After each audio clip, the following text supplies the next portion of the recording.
अंबर एहसन से बदला लेने के लिए बिल्कुल अंधी हो चुकी है। वो अलमास के पास आती है और बहुत सारे पैसे उसके पर्स से निकाल कर ले जाती है। अलमास कहती है तुम कहाँ जा रही हो? उस पे अंबर कहती है कि आप अपने काम से काम रखे। एहसन के घर पहुंचती है अंबर और वहां जाकर कहती है कि इसने क्या मुझे मुफ्त का माल समझा था कि ये मेरे साथ इतना बुरा करके सुकून से रह लेगा। इसका वास्ता मुझ जैसी लड़की से अभी तक नहीं पड़ा है। वो वहाँ पहुँचती है और वहाँ पहुँचने के बाद बेदर्दी से दरवाज़ा पीटने लगती है। ज़ोर ज़ोर से दरवाज़ा पीटने पर एहसन की भाभी वहाँ से निकलती है। वो अंबर को देखकर हैरान रह जाती है कि कौन है ये लड़की और इस बुरे तरीके से क्यों दरवाज़ा पीट रही है। वहाँ पे एहसन के बड़े भाई और भाभी होते हैं। वो अंबर को नहीं जानते थे। अंबर चीख चिल्लाना शुरू कर देती है कि आज एहसन मरेगा या मैं मरूंगी। उसका भाई कहता है यहाँ पर ऐसा नहीं है, तुम यहाँ से चली जाओ। लेकिन अंबर सुनने को कुछ भी तैयार नहीं थी। वो चीख रही होती है, चिल्ला रही होती है और बता रही होती है कि एहसन ने उसके साथ क्या किया है।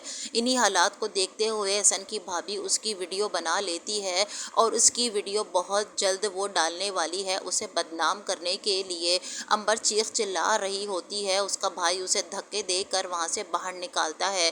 दूसरी तरफ अलमास बेगम अब पुलिस को लेकर पहुँच गई हैं आली को गिरफ्तार करवाने।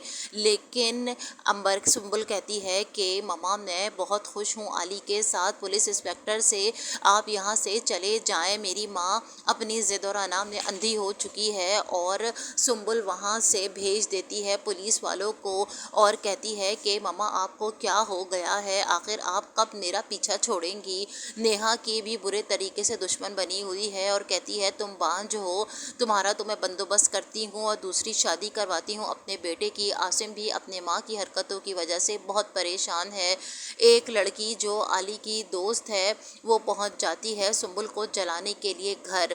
और आली कहता है कि अब हमें तुम चाय और कॉफ़ी सर्व करो। लेकिन ये सब कुछ वो सिर्फ़ और सिर्फ अंबर को जलाने के लिए कर रहा है। सुंबुल अपने भाई से तड़प तड़प के गले लगकर रोने लगती है और कहती है भाई मुझसे कोई वास्ता या ताल्लुक़ ना रखें। हो सकता है कि आली आप लोगों के चेहरे ना देखे तो अपना गम भूल जाए। अब बहुत ही बुरा हो चुका है अलमास बेगम के साथ, क्योंकि अंबर तो उन्हें टके की इज्जत नहीं देती और साथ में अब नेहा भी समझ गई है कि मेरी सास बहुत ही बुरी औरत है और इसका अंजाम बहुत बुरा हो।